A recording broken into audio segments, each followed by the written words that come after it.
சும்மா விக்க வச்சுட்டு கண்ணாடி போட்டுட்டு அவர் ஆடி அடங்கிட்டாருங்க. தம் அடிச்சு குடிச்சு எல்லாம் போயிடுச்சு, புரியுதுங்களா?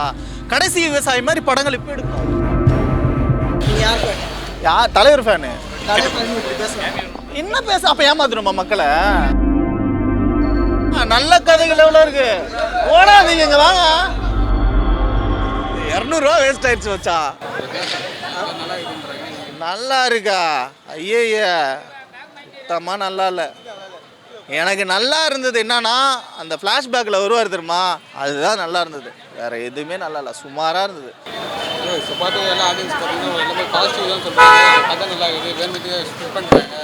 அவங்களாம் வந்து படங்கள் வந்து எப்படின்னா, அவங்க வேலையெல்லாம் முடிச்சுட்டு மாதத்துக்கு ஒரு படம், வருஷத்துக்கு ஒரு படம், தலைவர் படம்ன்றதுக்காக எக்ஸ்பெக்டேஷனில் வருவாங்க. அவங்களுக்கெல்லாம் அது பெருசாக தெரியும். நம்மலாம் வந்து வாரம் படம் பார்க்குறவங்க. அவருக்கான ஒரு விஷயமே இல்லை தலைவர். சும்மா விக்க வச்சுட்டு கண்ணாடி போட்டுட்டு தம் அடிச்சுட்டு வர்றதுன்றலாம், அதெல்லாம் அவரோட இது புரிஞ்சுது, அவரோட மனநிலை புரியுது. நமக்கு ஏஜ் ஆகுது, நம்மளால் வந்து இன்னும் எங்கே முடியலேன்ற அந்த ஒரு ஆதங்கம் புரியுது.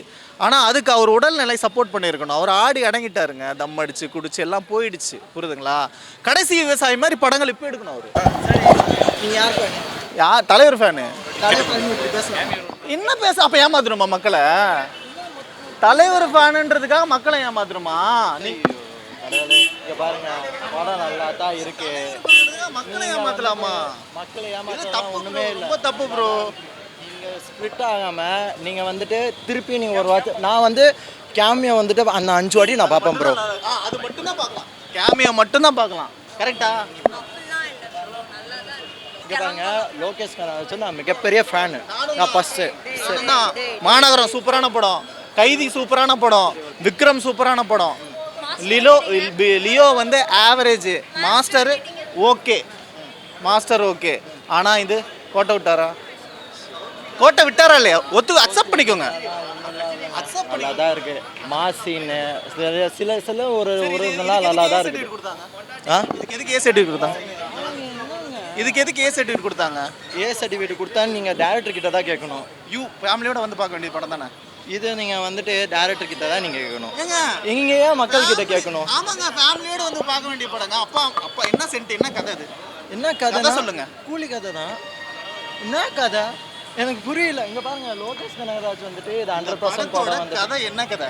ஒரே ஒரு நிமிஷம் நான் பேசுறேன், நீங்க வந்து அங்க பேசுங்க ப்ளீஸ். ஓகே, இங்க பாருங்க, இது வந்து 100% வந்துட்டு அவங்க படம் கிடையாது. கதை வந்துட்டு அவங்க முயற்சியில் ட்ரை தான் பண்ணுறாங்க, இன்னும் கொஞ்சம் பெட்டராக பண்ணணும் அப்படின்னு அவங்க பிளான் பண்ணியிருக்காங்க. இது ஜஸ்ட் ட்ரை தான். நெக்ஸ்ட் டைம் வந்துட்டு இந்த மாதிரி ரஜினிகாந்த் வந்துட்டு இந்த மாதிரி ஏற்படாதுன்னா அவங்களோட கற்று நாங்கள் சொல்கிறேன். ஓகேவா? நான் லோகேஷ்கோட கனகராஜ் மிகப்பெரிய ஃபேன்னால நான் சொல்கிறேன். இது வந்துட்டு ப்ரோ சொல்ல விடுங்க, நான் வந்துட்டு இது சொல்கிறேன், இவங்க ட்ரை தான் பண்ணியிருக்காங்க. ஓகேங்களா?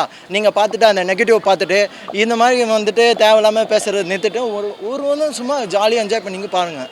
யூஏ இது ஃபிலிம் தான், ஆனால் எதுக்கு ஏ ஃபிலிம்னு நீங்கள் டேரக்டர் தான் நீங்கள் கேட்கணும். நல்ல கதைகள் எவ்வளோ இருக்குது, ஓடாதீங்க இங்கே வாங்க. ஓடாதீங்க இங்கே வாங்க. எதுக்கு 500 கோடி போட்டு ட்ரை பண்ணோம்? 500 கோடி போட்டு எதுக்கு ட்ரை பண்ணோம்? எவ்வளோ கதைகள் வந்து நான் 5 வாட்டி பார்ப்பேன், 10 வாட்டி பார்ப்பேன். ஓகேங்களா? வரேன். அவ்வளோ காசு இருக்கா உங்கள்கிட்ட? கடைசியாக அவர் வந்து சொல்லியிருப்பாரு, கூலிக்கு எதனா ஒரு பிரச்சனைனா மெக்சிகோ வச்சு இப்போ சென்ட்ரலில் எல்லாரும் உட்காந்துருந்தாங்க, அதுக்கு எதுக்கு அவர் போய் ஒரு போராட்டம் கூட பண்ணல? ஒரு கேள்வி கூட கூலி தொழிலாளர்கள் இங்கே போராட்டம் பண்ணியிருக்காங்க. நேற்று இவர் மெக்சிகோ போயிட்டு அமெரிக்கானை பார்த்துட்டு கூலி தொழிலாளர் கொண்டா வருவேன்றாரு. நேற்று வந்து அரெஸ்ட் பண்ணிட்டு போயிருக்காங்க மக்களை. அதுக்கு என்ன சொல்றீங்க? கூலி தொழிலாளர்கள் அவங்களுக்கு வாழ்வாதாரத்துக்காக போராடிட்டு இருக்காங்க. அரசாங்க காசு தரல, அவங்களுக்கு ரெகுலரா இது பண்ணல, ஒர்க் தரல, எல்லாம் பிரைவேட் ஸ்டேஷனா மாத்திட்டு சொல்றேன். அந்த 200 ரூபாய் போட்டு உள்ள வந்தாங்கன்னா அந்த 200 ரூபாய் வச்சு அந்த குடும்பம் சாப்பிடும்ல, சமைச்சு சாப்பிடுவாங்கல்ல. ஒரு குடும்பத்துல எல்லாருமே அதான் சொல்லுங்க. பேசுறேன் நீங்க பேசுங்க. அண்ணா நீங்க பேசுறீங்க, நான் நிறைய பேசிட்டேன், நீங்க தான் பேசணும். இங்க கேளுங்க. ஐயோ நான் நிறைய பேசிட்டேன், நீங்க பேசுங்க. எனக்கு புரியல, இப்போ வர்றாங்க பேசுறாங்கன்னா உங்களுக்கு நான் ஆனஸ்டா சொல்றேன், படம் நல்லா தான் இருக்கு. லோகேஷ் கனகராஜ் ட்ரை பண்ணியிருக்காங்க. பாருங்க, நான் பேசுறேன், கொஞ்சம் பேசுங்க. இங்க பாருங்க, அவங்க ட்ரை தான் பண்றாங்க. நீங்கள் நினைக்கிற மாதிரியோ இல்லை அவங்க வந்து பெட்டராக அவங்க ட்ரை பண்ணுவாங்க. ஓகேங்களா? நீங்கள் நெகட்டிவ் ஸ்பிரிட்லாம் தட்டி விட்டுட்டு நீங்கள் படத்தை பார்த்தோமா, அன்றைக்கே இன்டர்வியூவில் என்ன சொன்னாங்க? இங்கே பாருங்கள், நீங்கள் வர்றீங்க பார்க்குறீங்க, நீங்கள் என்னமோ நீங்கள் மோர் எக்ஸ்பெக்ட் நீங்கள் பண்ணுறீங்க, அது ஏன் மேலே பொறுப்பு கிடையாது. நாங்கள் என்ன பண்ணுறோமோ அதுதான் நாங்கள் பண்ணுறோன்னு அவங்க சொல்கிறாங்க. கரெக்டு தான். அவங்க இன்னும் ஒரு வாட்டி ட்ரை பண்ணுவாங்க, இதுவும் இன்னொரு வாட்டி ட்ரை பண்ணுவாங்க. ஓகேங்களா, அவ்வளோதான் நான் சொல்கிறேன். அவர் நல்ல ஒரு நடிகனை போட்டு இத்தனை வருஷம் நம்ம ஏமாற்றிட்டு இருக்கோம். அவருக்கு நல்ல கதைகளுக்கு வந்து மாட்ட மாட்டேங்குது. அவரெல்லாம் நடித்தா சூப்பராக நடிப்பார். அவர் செத்தாலும் நடிப்பாருங்க. அப்படி ஒரு இப்போ கலைஞருங்க அவர். ஸோ தலைவர் தான். அவரை வந்து நல்ல இயக்குனர்கள் நல்ல கதைகள் கொடுத்து அவரை வந்து ஒரு நல்ல ஒரு வேறு ஒரு டைமென்ஷனில் காட்டுங்க. இன்னமும் நான் தலைவரை வந்து நாங்கள் வந்து பார்க்க ரெடி. தலைவருக்காக நான் வந்தேன். 200 வேஸ்ட் பண்ணிட்டு வந்தேன். நோ ப்ராப்ளம், பிலோ ஆவரேஜ் தான். அந்த டிஏஜிங் பண்ண அந்த தலைவரோட அந்த கெட்டப் வந்து எனக்கு ரொம்ப பிடிச்சிருந்தது. ஆமாம் தலை, ரஜினி ரசிகராக சார், ரஜினி ரசிகராக இருந்தே கபாலி காலெல்லாம் நல்லா இருந்தது, சூப்பர். அதில் கதை இருந்தது. எனக்கு கதை வேணுங்க. எனக்கு கதை கொடு. நீ ஸ்டோரி சொல்லு. ஸ்டோரியே வீக்காக இருக்கு. அப்பா மகன் சென்டிமெண்ட்டு தான், ஆனால் ஸ்டோரி வீக்காக இருக்கு. ஸ்டோரி லைனே ரொம்ப வீக்காக இருக்குது. ஸ்க்ரீன் பிளே கிரிப்பாக இல்லையே. இதிலலாம் நல்லா இருந்ததுங்க. விக்ரம்லலாம் கமல் வச்சு பயங்கரமாக பண்ணியிருந்தாருங்க. கைதிலலாம் பயங்கரமாக இருந்ததுங்க. மாநகரம் லியோக்கு பெட்டராவா? இல்லை லியோ நல்லா இருந்தது. லியோவில் வந்து உங்களுக்கு வந்து ஸ்க்ரீன் பிளே நல்லா இருந்தது. இது ஸ்க்ரீன் பிளே வீக். விக்ரமும் ஸ்க்ரீன் பிளே நல்லா இருந்தது. இதில் ரொம்ப அவருக்கு எனக்கு மேபி லோக்கிக்கு வந்து பெரிய பெரிய ஆர்டிஸ்டோட டேட்ஸ் இஷ்யூவாக என்னன்னு நமக்கு தெரியல. அவரால் ஹேண்டில் பண்ண முடியல. மேபி அமீர் கானுக்கெல்லாம் டேட் இருந்திருக்கலாமா இல்லையான்னு நமக்கு தெரியல. சீன்ஸ் வேணால் டெவலப் பண்ணியிருக்காங்க, எடிட்டிங்கில் போயிருக்கலாம். அது வந்து டெக்னிக்கல் இஷ்யூஸ், நமக்கு அதெல்லாம் சொல்ல முடியாது. மற்றபடி பிலோ தான். அது நல்லா இருந்தது. அதாவது உங்களுக்கு சின்ன சின்ன இது எலிமெண்ட்ஸாக நல்லாயிருக்கும். அங்கங்கே அவங்க வர சீனு, இங்கே வர சீனு, அப்படி பிட்டாக சொல்லலாம். அது ரீல்ஸே பார்த்துக்கலாம் நம்ம. ஆனால் முழு படமாக நீ என்ன சொல்ல வர, என்ன கதை எனக்கு சொல்ல வர, எங்கே நீ என்னை வந்து இம்ப்ரெஸ் பண்ணுற, இல்லை, ஃப்ளாட்டாக இருக்குது. அதுதான் பேன் இண்டியா. அவங்க அதாவது பேன் இண்டியான்னு தப்பாக புரிஞ்சிட்ருக்காங்க. இப்போ எப்படின்னா, ஒரு நல்ல படம் இருந்ததுன்னா அதை டப் பண்ணி, இப்போ காந்தாரா மாதிரி படங்கள், இப்போ நிறைய படங்கள்லாம் வருது, மஞ்சுமால் பாய்ஸு, இதெல்லாம் வந்து ஒரு படம் ஹிட்டாச்சுன்னா அதை வந்து மொழிபெயர்த்து அதை வந்து வேறு இதில் விட்டாங்கன்னா அது ஹிட்டாச்சுன்னா பேன் இண்டியா. இவங்க தப்பாக நினச்சிட்டு அமெரிக்கான அங்கேருந்து இங்கே வச்சுட்டு இங்கே வந்து நான் தெலுங்குல இருந்த ஒரு ஆர்டிஸ்ட்டை போட்டு இந்த மாதிரி அந்த மாதிரி ஆர்டிஸ்ட்டுங்களெல்லாம் போட்டுட்டு ஓகே இவங்கெல்லாம் இருந்தால் பார்ப்பாங்கன்னு அந்த மாதிரி ஆக்கியிருக்காங்க. ஆனால் அந்த ஊரில் இருக்கிறவங்கலாம் பார்க்கும்போது என்ன இவ்வளோ தான் வராங்களா கேரக்டர் அப்படின்னு சொல்லிட்டு அவங்க வந்து டிசப்பாயின்மெண்ட் ஆவாங்க. நெகட்டிவ் யாருமே பரப்பலைங்க. ஆனஸ்ட்டாக சொல்கிறாங்க. இது புரியுதுங்களா? ஆனஸ்ட்டாக சொல்கிறாங்க. நெகட்டிவ்லாம் எதுவுமே கிடையாது. நீங்கள் வேணால் பாருங்கள், நாளைக்கு ஷோ பாருங்கள், நாளான்னைக்கு ஷோ பாருங்கள். மக்கள் எல்லாருமே ஆனஸ்ட்டாக தான் சொல்கிறாங்க. நெகட்டிவ் ரிவ்யூ ஒன்றுமே கிடையவே கிடையாது. நல்லா இருக்குண்ணா, மேபி தெரில ப்ரோ. எனக்கு தெரியல. ஏன்னா நான் வந்து காலங்காலமாக படம் பார்த்துட்ருக்கேன், ரஜினி ஃபேனாக. ஸோ என்னை பொறுத்த வரைக்கும் நான் கதை பார்ப்பேன்.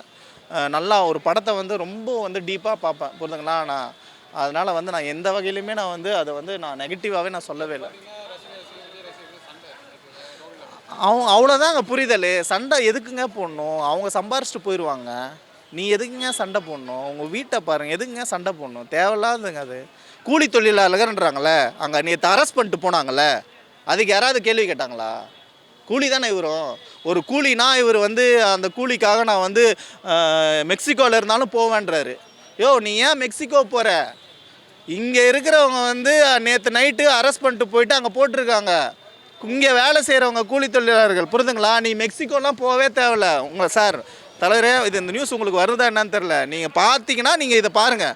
இங்கே இருக்கிறவங்களுக்காக கொஞ்சம் சப்போர்ட் பண்ணுங்கள். நீங்கள் 150 கோடி வாங்குறீங்க, 1000 கோடி 10,000 கோடினா வசூல் பண்ணுறீங்க, சந்தோஷம், நல்லா தாராளமாக இருங்க. இவங்க தினம் வேலைக்கு போகிறாங்கல்ல, அவங்களுக்கான வருமானம் தானே கேட்குறாங்க, அவங்களுக்கான பேசிக் நீடு தான் கேட்குறாங்க. அந்த கூலியை வச்சு ஏதாவது கதை பண்ணி அது ஏதோ ஒரு சப்போர்ட் பண்ணியிருந்தாலாச்சும் எங்களுக்கு ஆறுதலாக இருக்கும்ல. இயல்பாக இருங்க, ரியாலிட்டியோடு இருங்க. சும்மா வந்து தேட்டரில் ஒன்றும் படத்தில் ஒன்றும் ரியாலிட்டி ஒன்றும் இருந்தால் வேஸ்ட்டு. நம்ம எவ்வளோ நாள் தான் விபூதி அடிச்சுட்டு கேட்டிருப்போம். சும்மா கிடையாது நம்மலாம், புரியுதுங்களா? விபூதி தான், எல்லாம் விபூதி தான் அடிக்கிறாங்க. சும்மா ஏமாத்திட்டு இருக்காங்க.